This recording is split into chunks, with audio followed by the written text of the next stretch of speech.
반갑습니다. 청춘부동산입니다. 이틀 만에 우리나라 환율이 약 30원가량 올랐었죠. 결론부터 이야기 드리자면요. 환율은 장기적으로 봤을 때 계속 오를 수밖에 없습니다. 현재 대한민국의 경제 상황을 본다면은 환율이 폭등이 나오면 폭등이 나왔지 과거처럼 안정적인 환율로 돌아가기는 힘든 시기가 될 겁니다. 박근혜 정부 때 우리나라가 사상 최대 무역 흑자를 기록합니다. 그리고 문재인 정부 들어서 친중을 선택하죠.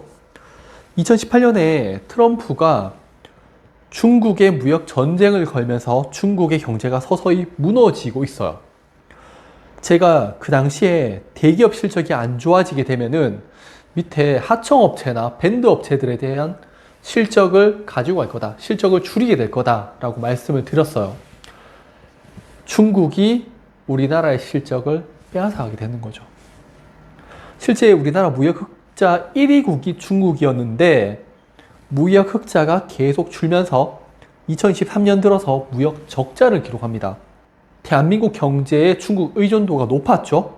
그리고 중국 경제가 무너지면서 우리나라의 경제도 함께 무너지고 있는 겁니다. 이번에 미국의 주가가 급락하고 2월 28일 우리나라의 주가도 급락이 나왔죠. 이 원인을 사람들이 미국에게서 찾아요. 미국의 소비자 심리지수 하락이라고 하는데 정확하게 얘기하면요. 관세로 인해서 물가가 급등하면서 소비가 둔화된다. 그래서 미국의 경제가 망한다라는 그런 논리인데 미국의 경제가 나빠지면요. 전 세계 경제는 그냥 망하는 겁니다. 그 중에서 가장 손실을 크게 볼 국가가 바로 중국이거든요. 미국이 중국에게 사용하는 전략이 두 가지가 있는데 이걸 설명드리겠습니다. 첫 번째가 미국이 제품에다가 관세를 부과합니다. 그러면 물건을 판매하는 사람이 손해일까요? 물건을 사는 사람이 손해일까요? 앞에서 이야기한 관세로 인해서 미국의 소비가 둔화될 거다라는 건요. 미국에 문제가 생기길 바라는 사람이 말하는 거예요. 물가가 올라가서 소비를 안 하게 되면은 지금까지 판매를 하던 사람들이 판매를 못 하게 되니까 판매자가 손해를 더 많이 보는 구조예요.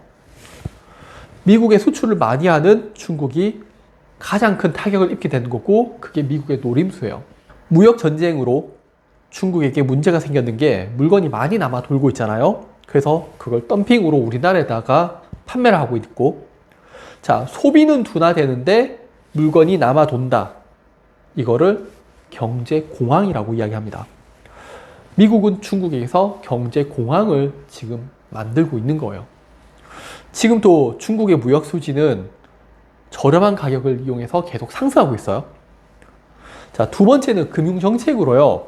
미국은 2000년대 초반 수준으로 금리를 인상했어요.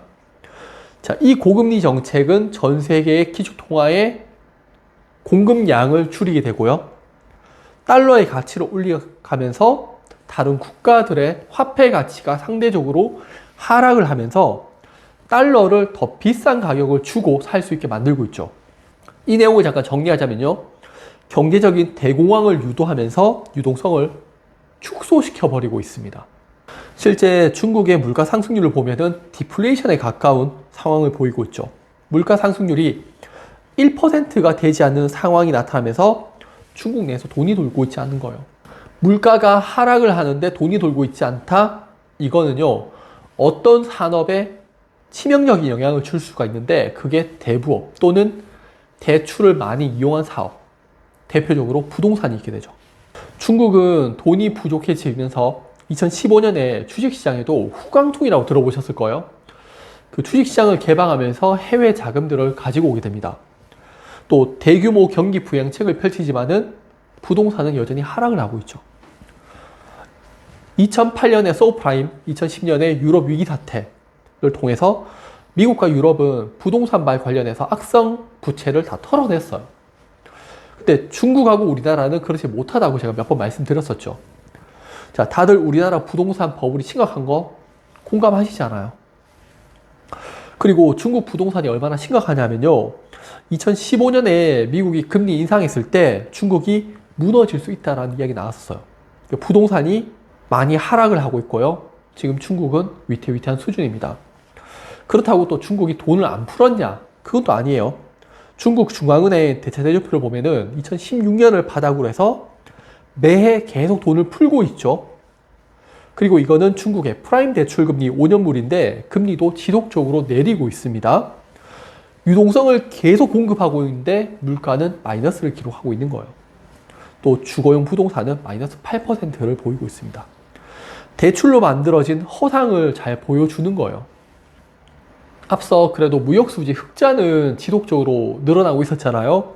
근데 중국의 외환 보유액은 2017년 바닥으로 해서 조금씩 상승하고 있지만은 2016년 이전과 비교해서는 여전히 부족한 수준이죠.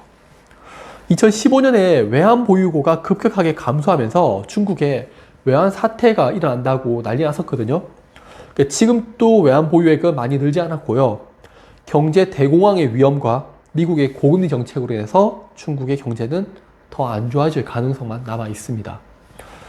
그리고 이런 문제를 가장 잘 보여주고 있는 게 위안화 환율인데요. 중국의 경제에서 포치라는 이야기 많이 써요. 중국의 경제 성장률 7%가 무너졌다라고 할 때 포치가 무너진다라는 표현을 썼고요. 그리고 위안화 환율이 달러당 7위안을 넘어설 때도 포치라는 표현을 썼어요. 마지노선과 같은 개념인데 중국은 그 포치를 넘어섰고 한동안 넘어선 상태가 계속되고 있죠.